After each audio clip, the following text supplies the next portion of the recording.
What's up, YouTube? It's the Prof coming at you with another show. It is Wednesday, July 5th, 2017, and we're off and running here on the big show. Hope you guys are having a great summer. Hope you had a great 4th of July if you're here in the States. And I know I did. It's always fun. I've been a fireworks lover since I was a kid, so go figure. But in any case, I'm glad to be here with you guys today. Should be a good show. We're going to talk about niches a little bit today and what that looks like. So hopefully it will be informative and interesting. That's always my goal, informative and interesting. So let's talk a little bit about this format. As some of you guys know, I've kind of changed to some different formats as of late.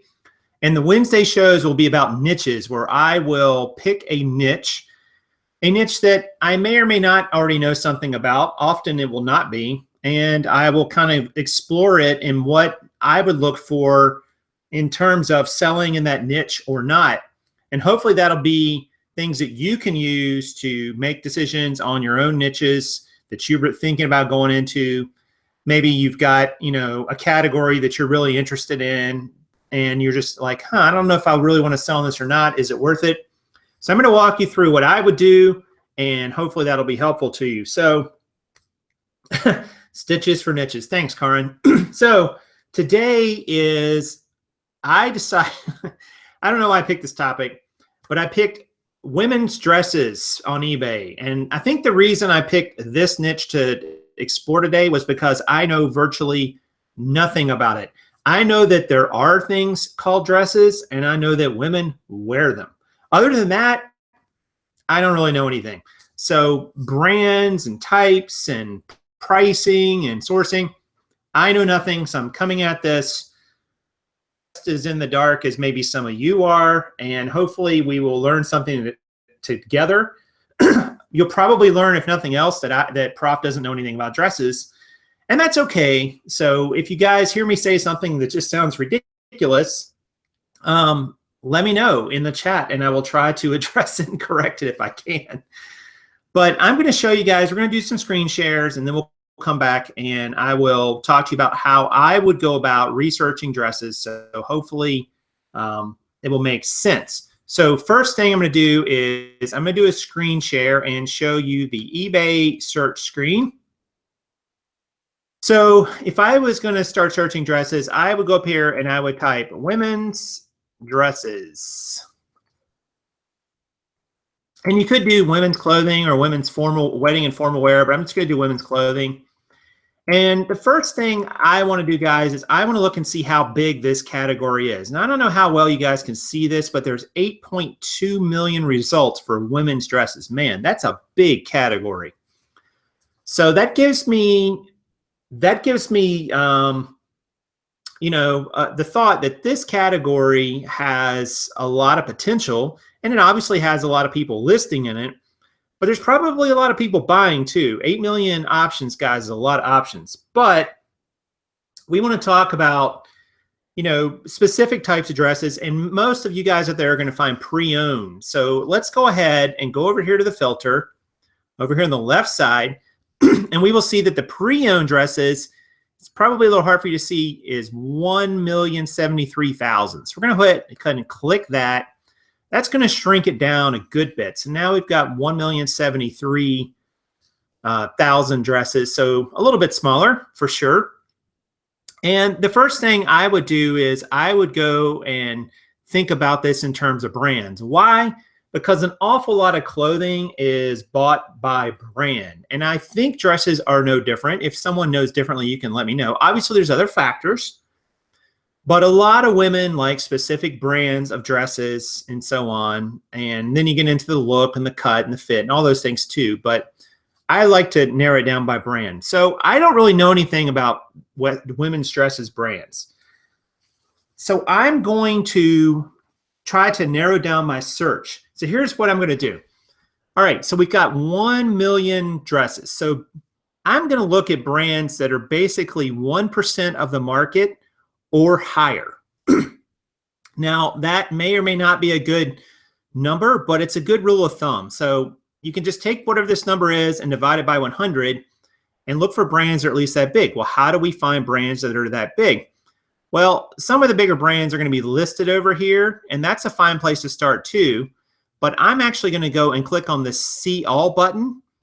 And this is really useful because this pulls up every category. Let me zoom in if I can here. This pulls up every category address by brand and how many are in it. Like you see here, for instance, like 3J Workshop has 20. Kendall and Kylie have 40 and 12. I guess there's two different separate ones. Kenneth Cole, 588. Armani Exchange, 632. So I'm going to go through and, just find some that kind of makes sense given, kind of their size and so on. And I don't know if they'll be any good or not, but we're going to try it this way. So I'm going to scroll down. I'm looking through, and I have, oh, there's a name I know, Lauren Ralph Lauren, and it's 3,200. So that's 3% of the market, roughly. So I'm going to select that one. We're going to select, let's see, what's another big one? Is there another big one coming up? Maybe. How about, no, these are all kind of small. Liz Claiborne. Oh, there's Ann Taylor Loft, 10,000. So that's a big one. There's 10 or 1%, excuse me, 1% of the market. 1% of the market would actually be 10,000. I'm sorry. This other one up here was actually a little smaller than I thought.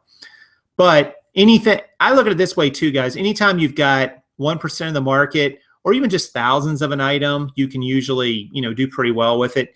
You could probably go ahead and say, well, Lauren Ralph Lauren is not quite big enough since it's not 10% of the market, but it's such a well-known name. I'm going to stick with it for the moment.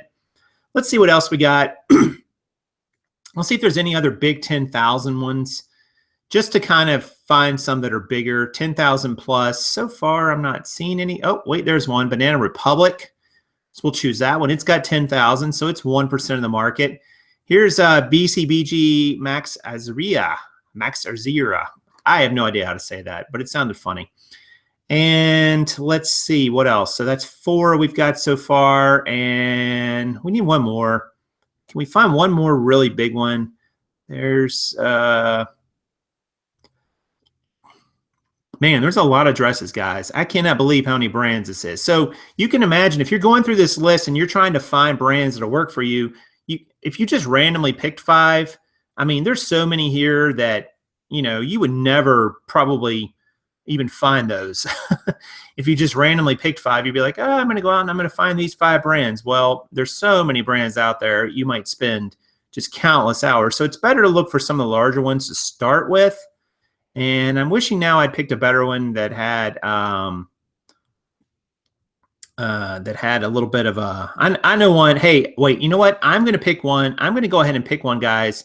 I'm going to skip ahead because there is one I know that's supposed to be good, right? Some of you might know this watching, and that is Tory Burch. Oh, wow, it's only 1,200. Ooh, that's not very big. All right, so let's hope we can get some info. All right, so I'm going to apply these filters. We're going to pick pre-owned and these 5 brands and see what that gives us. So now we've got 45,000 dresses listed here, but we don't really know what they're selling for. So let's go in now, and we're going to do, looks like most of them are buy it nows, by the way, 41,000 versus 4,800 auctions. So that makes sense. We're going to do completed listings because completed is going to give us sold and completed. All right. So now we have 72,000 results, guys. So that's actually, a pretty good size market in these 5 brands. You can see your 5 brands up here: Ann Taylor Loft, Banana Republic, BCBG, Lauren Ralph Lauren, and Tory Burch. But as we go down through, you see that only the ones that are green are actually going to be sales. Now, I'm going to show you a quick trick I like to use. If we go all the way down to the end of this page, we see this says items per page 48. I'm going to change that to 96 because now, and you can see, let me scroll down real quick. You can see that now we have 96 items per page. That's about 100. All right. So now if we go through and we count how many solds there are, there's 1, 2, 3, 4, 5, 6, 7, 8, 9, 10, 11, 11. So only about 11% of these on this first page sold. Now, that's recent listings. We're doing this by recent first. So why do I show you this? Well, that's indicating 11% sell-through between these 5 brands recently.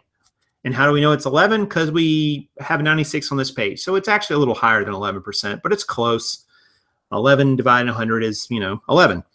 So 11%. So that's a good quick way to kind of figure out the sell-through versus completed listings. Now, if you wanted to get less in depth here, you could just take out one of these brands. Like, I think that let's clear Ann Taylor, Banana, BCBG, and Ralph Lauren.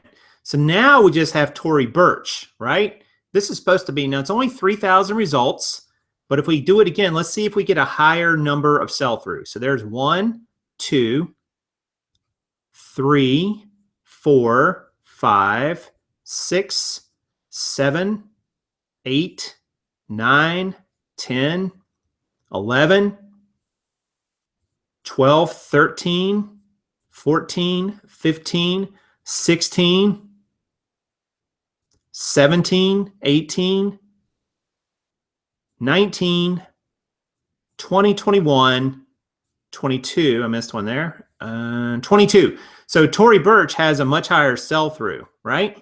So now we know that like Tory Burch would be, it's going to maybe sell through around 22, 23, 24%. And I just think that now you've got an idea for how quick that's going to sell, all right? And we'll talk a little bit more about that sell-through when I deal with some questions here in a moment. But now we can go and look and say, all right, Tory Burch is selling through at 22%, and now we can start looking at pricing even, okay? So this one at $49 sold on auction, it looks like, with one bid. This one was $96, also an auction. So these are some pretty decent prices, assuming you can get dresses for a cheap price. $50 best offer accepted, so something less than that. We're not exactly sure. $24.50, that was half off.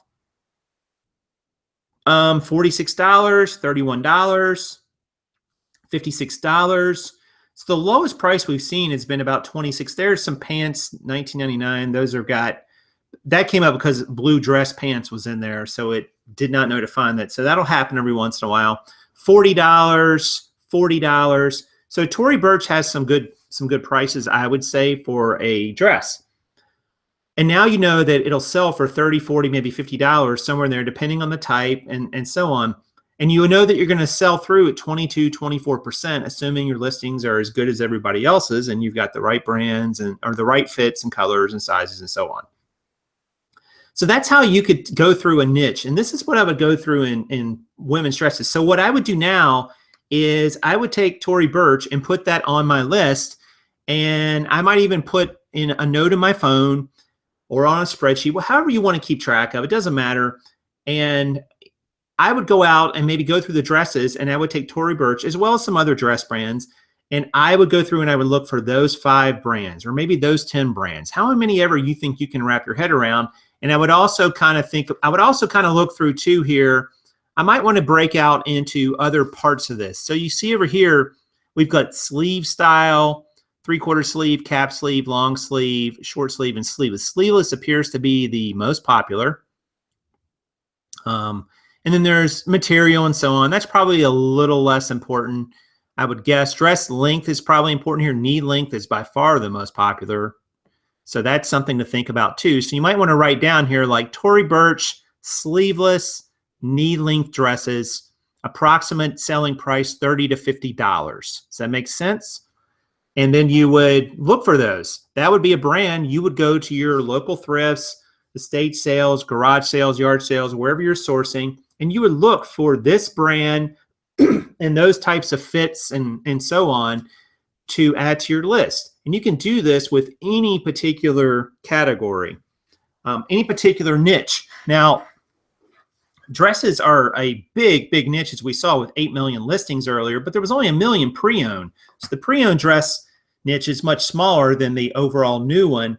And so there's probably some opportunity there within these brands. Now, granted, it's going to take you a while to develop all this brand knowledge, but you can definitely go through these and find some really great brands to sell if you just take the time to research. And really, this whole process I just did, you could do this in less than probably 5 minutes per brand. All right, so I should be back. All right, hopefully that made sense to you guys. I didn't want to take too long on that because I think it's actually pretty simple. And if you have questions about it, leave them down below. I probably missed some questions as I went. But I definitely think that, you know, going through and exploring new niches each day or each week pays dividends. And let me explain why. Suppose, like this part of the country, for instance, is known as NASCAR country, right? NASCAR got its starts in Charlotte, part of its start in Charlotte. It's been a home for NASCAR for many decades now. So there's a lot of NASCAR stuff floating around out there. There's collectibles, there's car parts, there's all sorts of memorabilia. So if you run across a collection of that here locally, you can go on to eBay and do this research in that niche, in NASCAR memorabilia, NASCAR collectibles, and find out what's valuable, what's not so valuable, what's a saturated market, what isn't a saturated market, the average selling price. And you can really, you know, take advantage of that if you're in this area and you have access to a lot of those items, which there is quite a bit here. And I'm sure the rest of you guys are in different parts of the country, different parts of the world. You can do the similar type of research in your area. There's probably some things in your area, maybe even things you don't know about. Like, for instance, maybe a famous artist or writer lived in your area and there's some of their items are floating around out there in sales and so on. Who knows? And there might be a market for that. Maybe it's small, but it's profitable.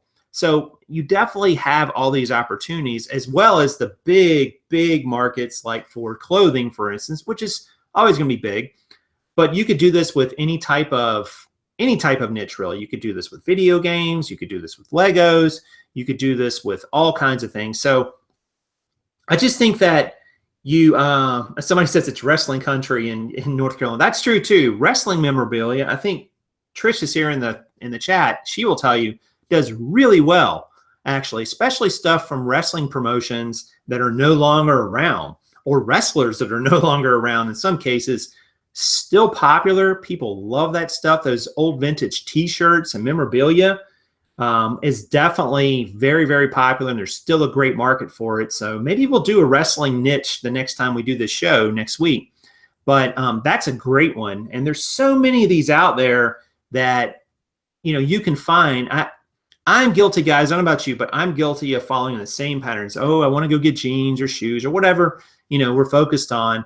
And I don't even think about these other niches that are out there that are right there in my face, that all it's going to take is just a little time to research them.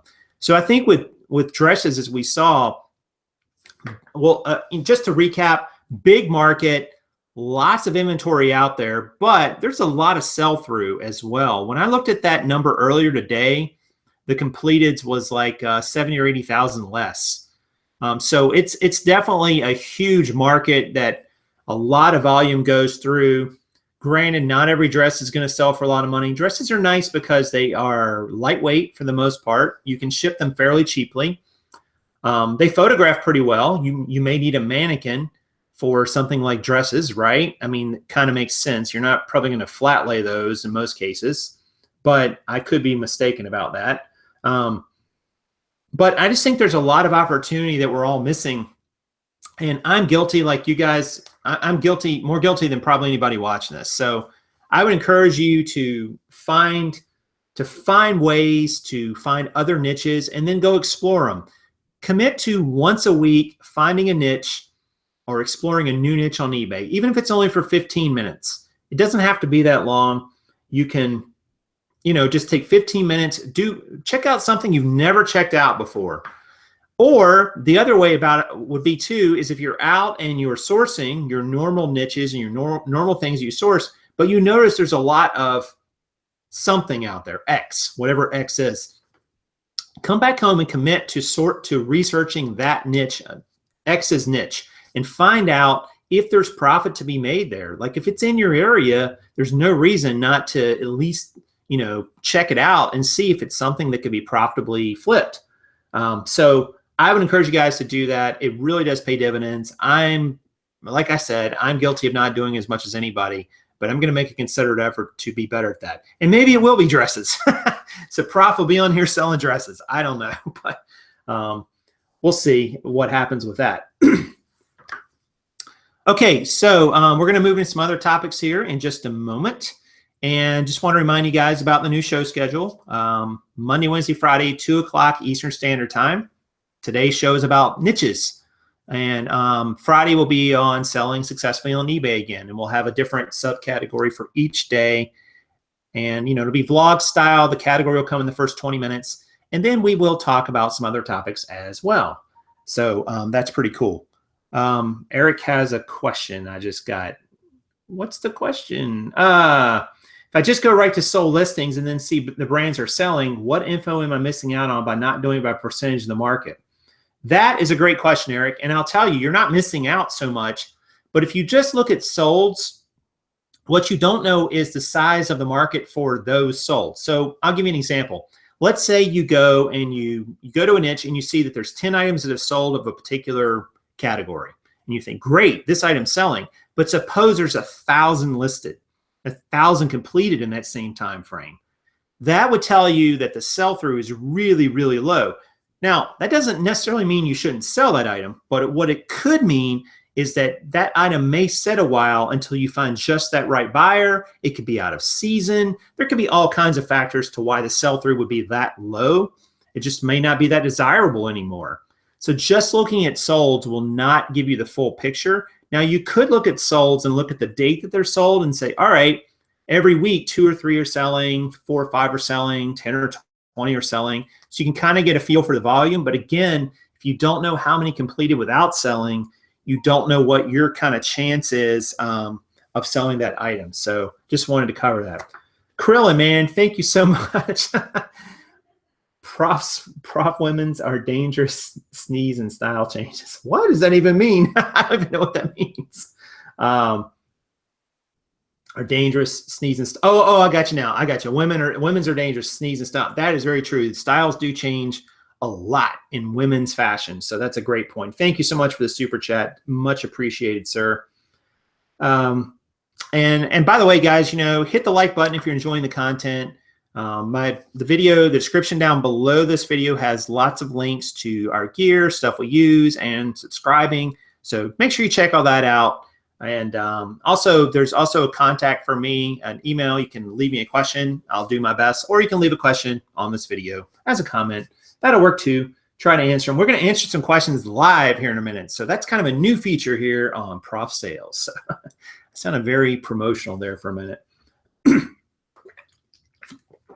Okay. Yeah, and great question, Eric, by the way. All right, so let's get into a couple other questions. It's going to be a little shorter show today, probably, guys, just to let you guys know. So probably around maybe about 45 minutes instead of an hour. So just want to let you guys know.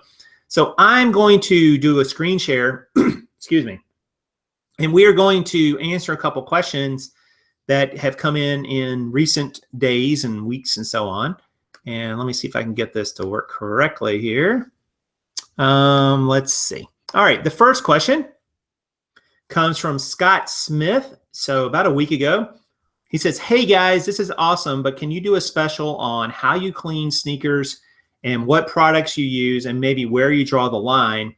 Also, do you replace laces or just clean them?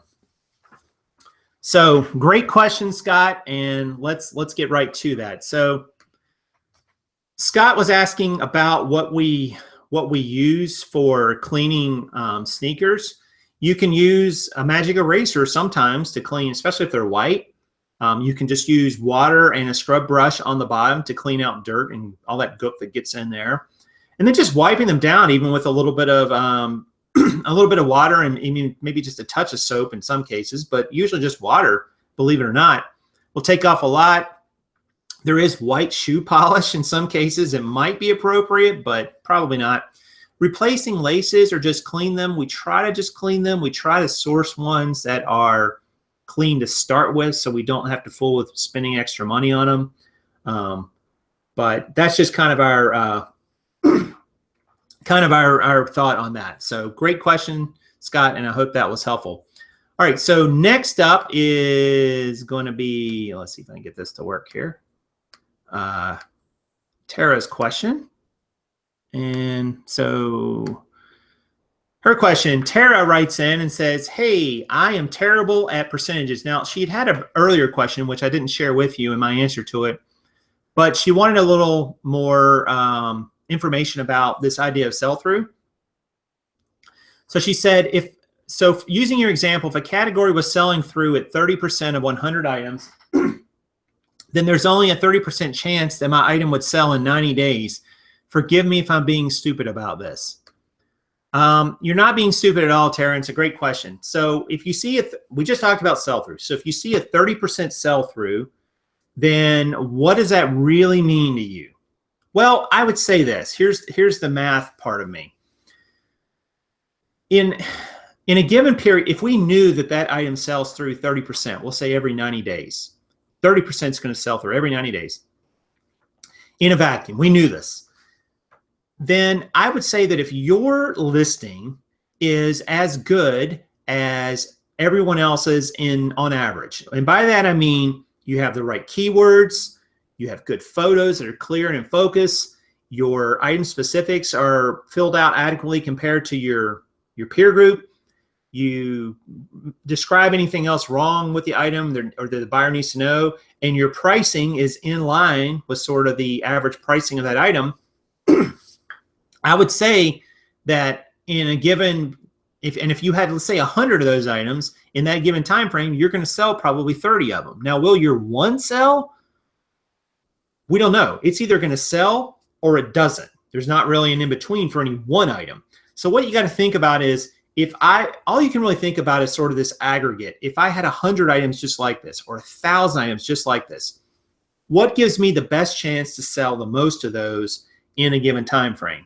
And if we see the sell-through is 30%, then we can see the average is somewhere around 30%. Some people may have sold 40% in those 90 days, or maybe even 50%. Some may have sold 0 or 10%.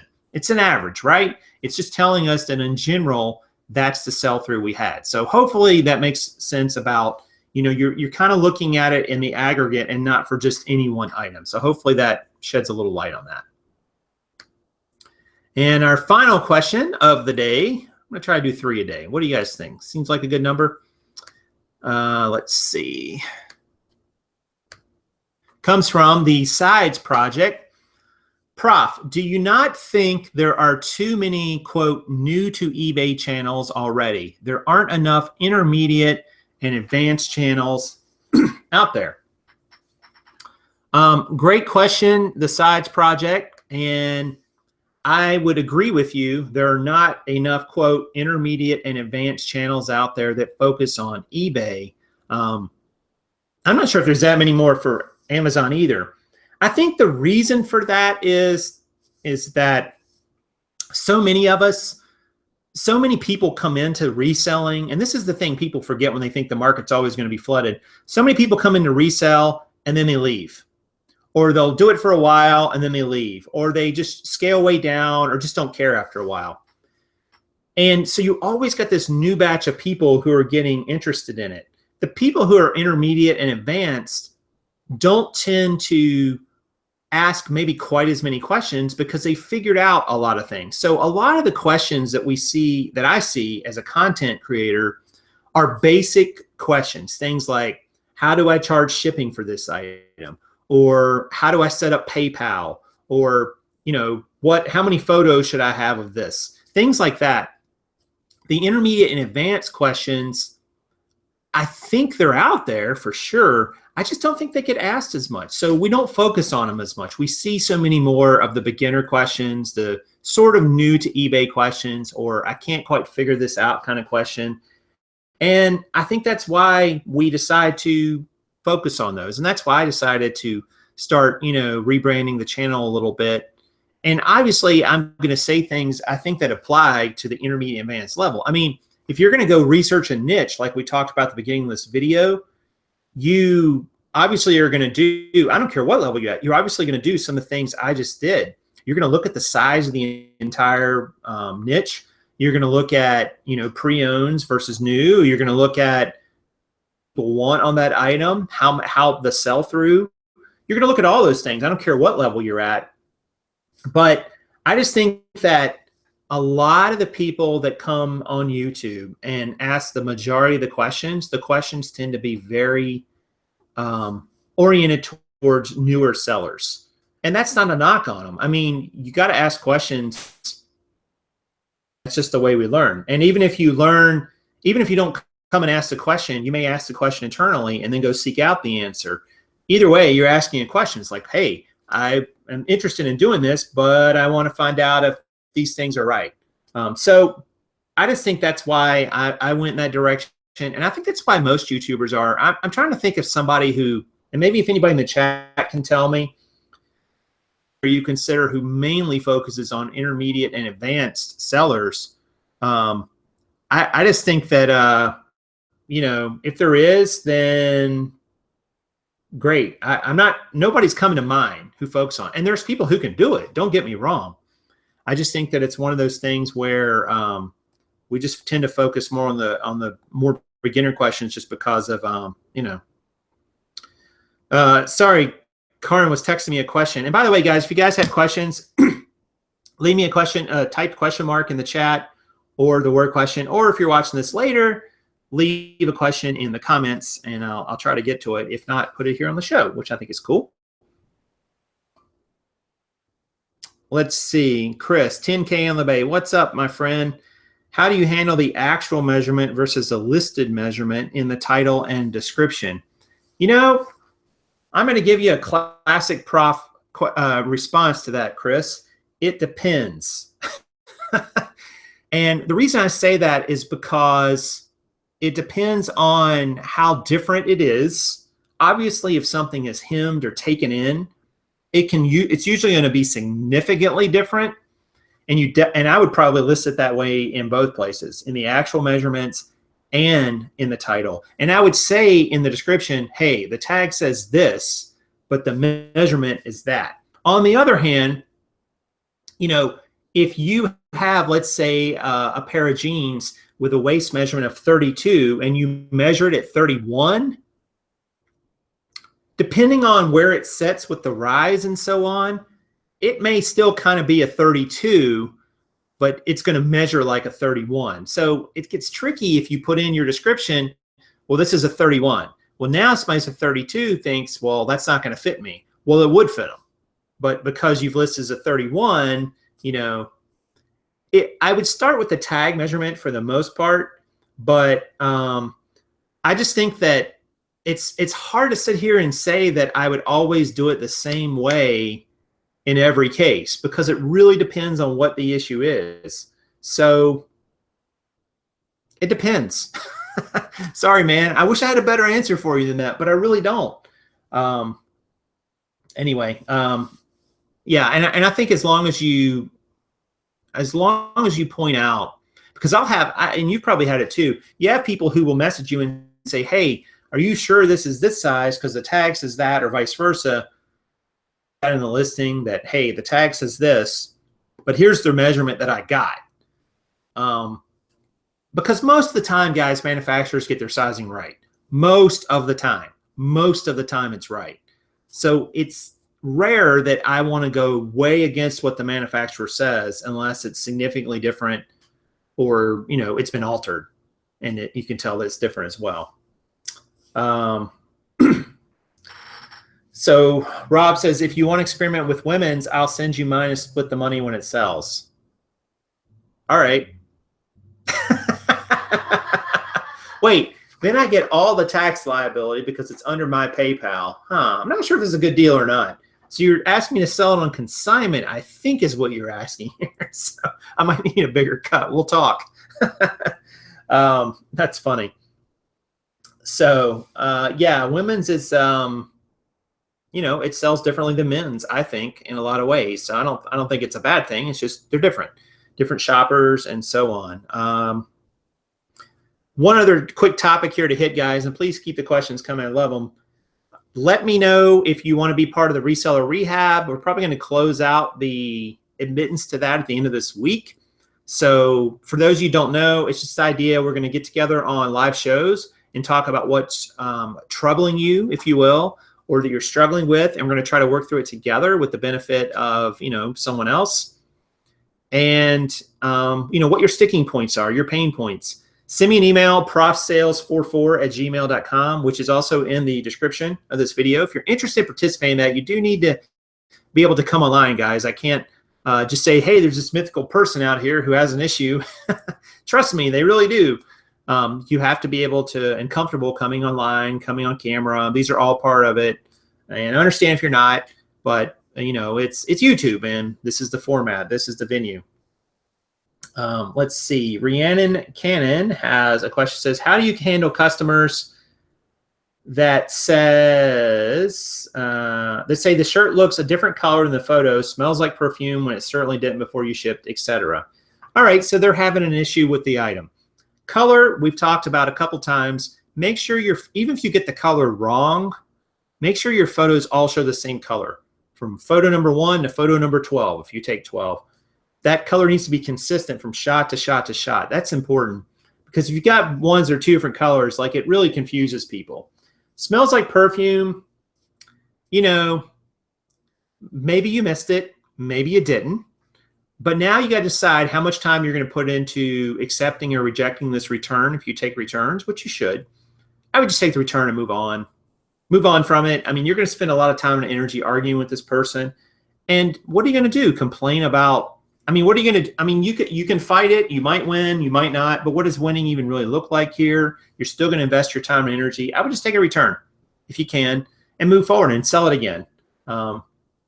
That's kind of my feeling on it. But others would have a different approach. But I'm in the business to sell items. I'm not in the business to convince customers they're wrong. I'm really not, even when they are wrong. And they know they're wrong when they are wrong a lot of times, and they just don't want to admit it because they regret buying it. They don't want to pay return shipping, whatever the issue is. I just think that it's a lot of wasted energy and time, and I could be using that to do something else. So that would be my response.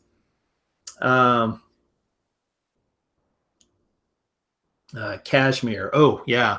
There's a discussion about cashmere, about people, you know, if it shrinks up when washing, and oh gosh, yeah.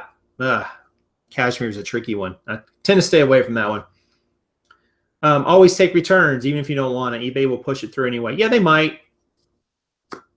They might push it through anyway. That's true. Sometimes they will. But returns, guys, are part of the business. I just think you should handle them with professionalism and move on.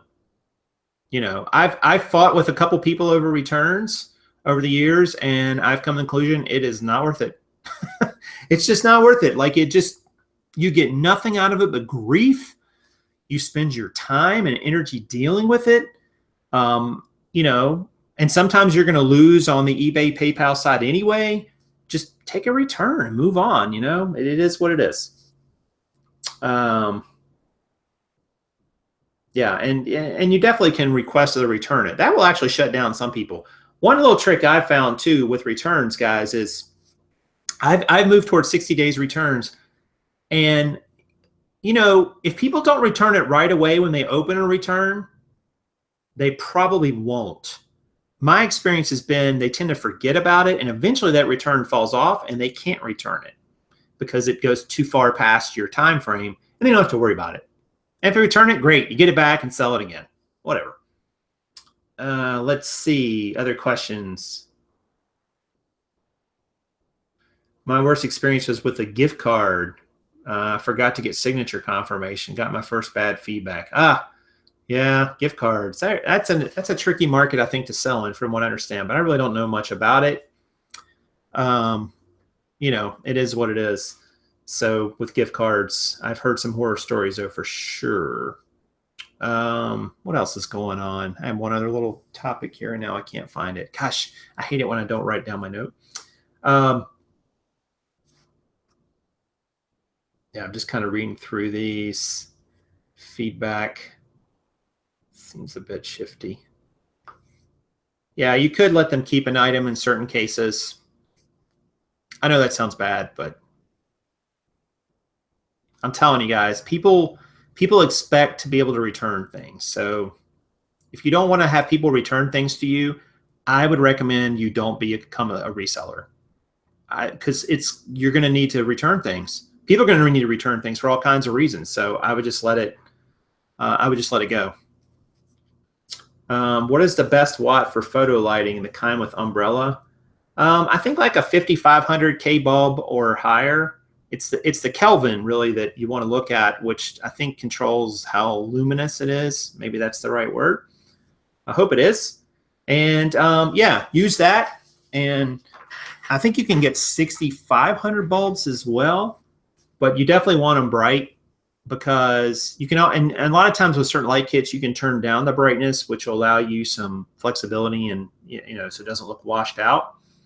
Of course, the umbrella can diffuse the light too if you're using umbrella lights. But we have a light kit in our description down below, which is pretty good, that you can use. I think it's Cowboy Studio. We use one sort of like that back here. Actually, I think that is the one. That is Cowboy Studio. But there's lots of great light kits out there, so definitely can check those out.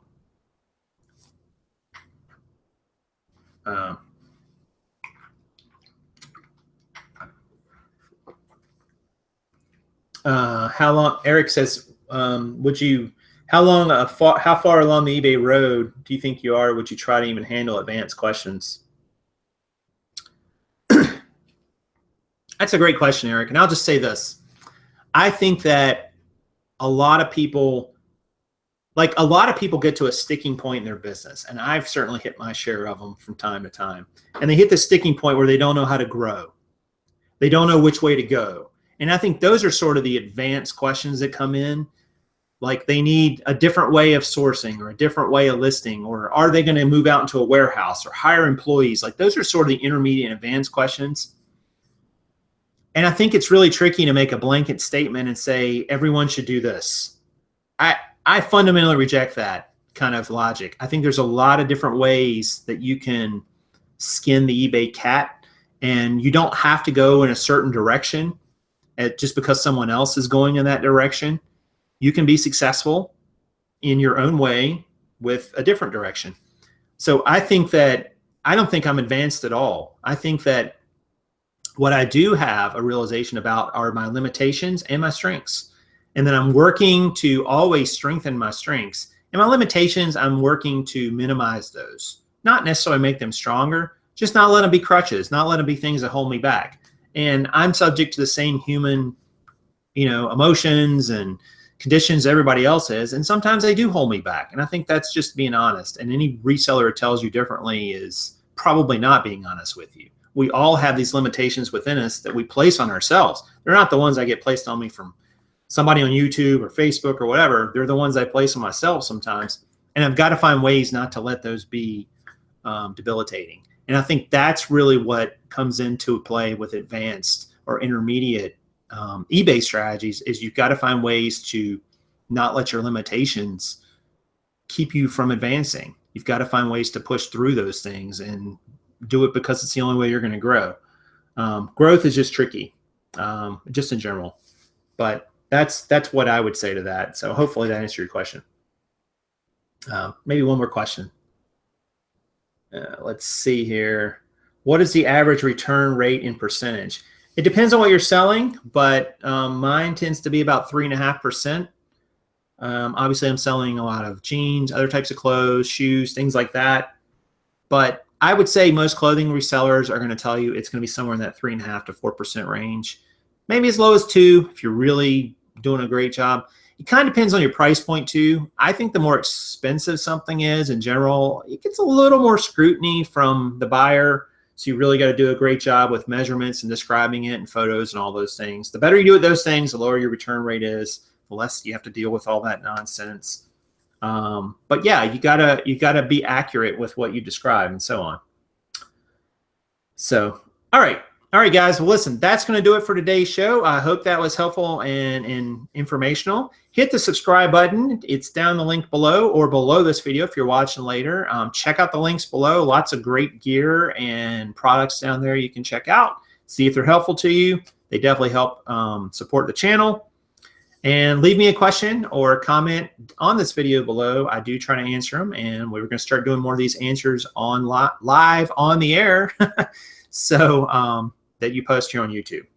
So I hope that was good for you guys to hear, and I hope you have a great rest of your Wednesday. It's July, it's hot, it's summer, but let's not let that be our crutch, right? Just because it's not a time of year when a lot of people buy a lot of stuff doesn't mean we have to let it be a crutch. We can find ways to push through. So this is Prof Sales saying to you guys, good sales to you.